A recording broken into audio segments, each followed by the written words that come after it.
Aparate principalul.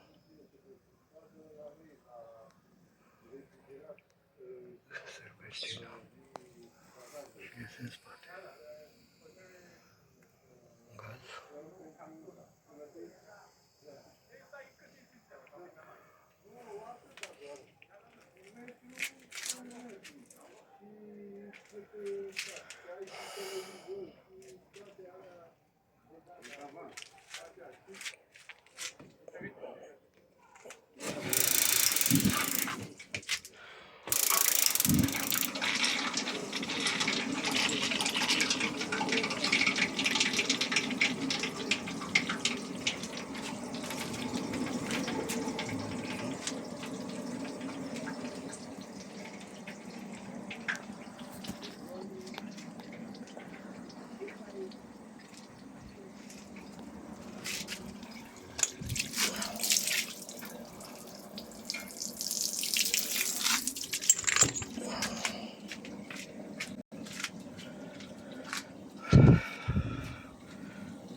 Se pot monta mai multe sisteme. Sistem care să preia șocul.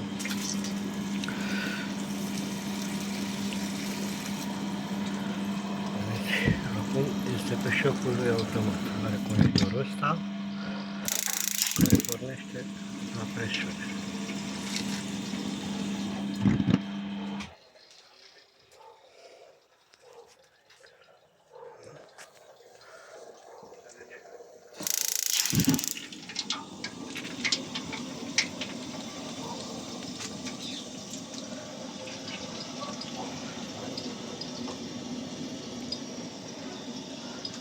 Sistemul cu arzător cu tot este la un instant de 11 litri, iar serpentina de la centrală Junkers. Cam așa arată. A fost transformat pentru a funcționa pe două baterii de 3,5. Asta este. Da? În momentul de față pentru probă este pus cu ăsta.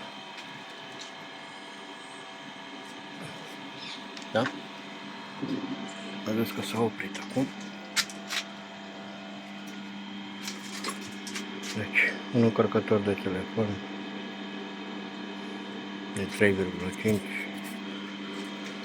face toată treaba. Ia uite, a pornit. Da? Deci, îl putem porni prin oprire și pornire apă, pentru că sistemul instantului este făcut în așa fel. Sau îl putem programa cu programator.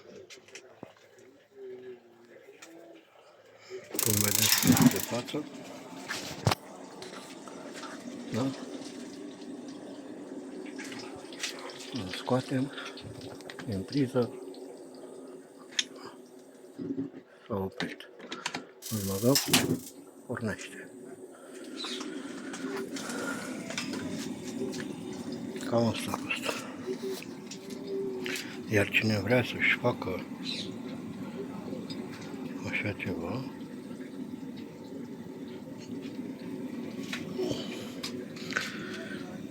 aici avem, vedeți, contactorul ăsta, da? Acum s-a oprit tot. Aici puteți lega un termostat, da? De căldură.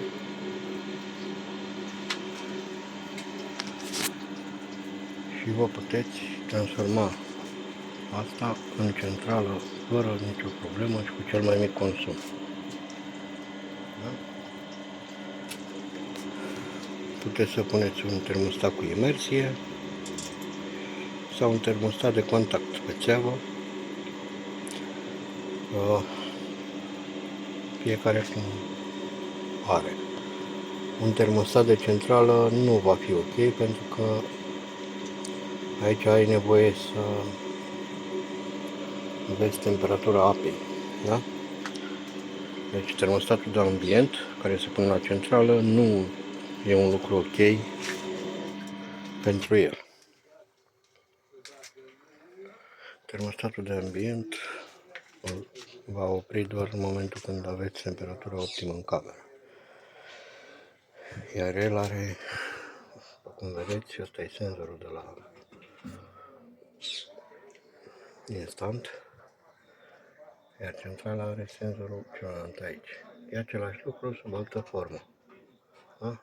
Deci asta l-am pus eu. E al instantului, al sistemului de la instant, iar asta este al centralei, care momentan nu este legat.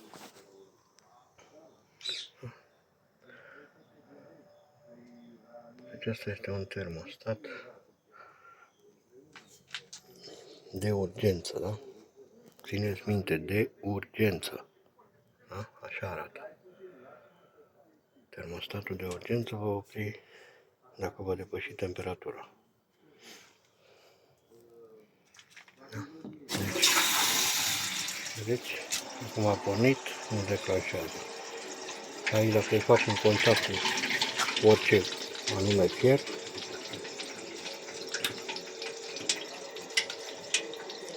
va porni.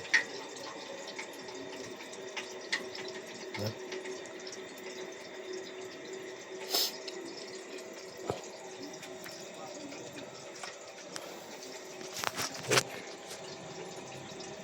Sper că ați înțeles.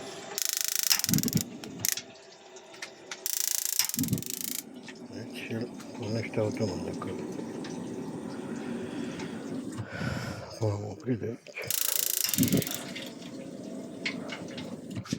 Aici e pus doar pentru probă, da? Va fi montat outdoor, ca să spunem așa, unde nu ai curent, nu ai nimic, nu ai pompe, nu ai nimic. Va trebui făcut un reglaj, da? În presă stat,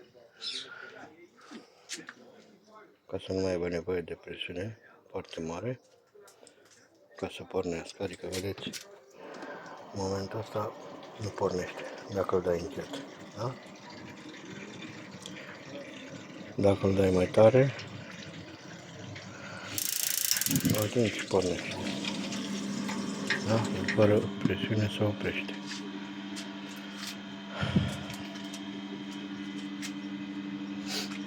Deci va fi montat într-un loc, într-o pădure, să zicem, într-un loc off-road, off-camping, off. Succes și vouă dacă aveți așa ceva sau găsiți, și dacă vreți să aveți un instant adevărat, nimic nu se compară cu o serpentină groasă de 12. Da? Pentru că dacă vedeți aici, nu se poate compara cu serpentina asta,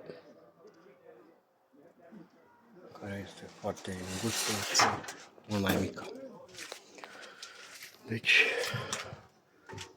pentru asta am optat să pun tot sistemul de aprindere și ardere de la un instant, care folosește, după cum v-am arătat, este făcut să meargă cu 2 baterii. Da? Asta este.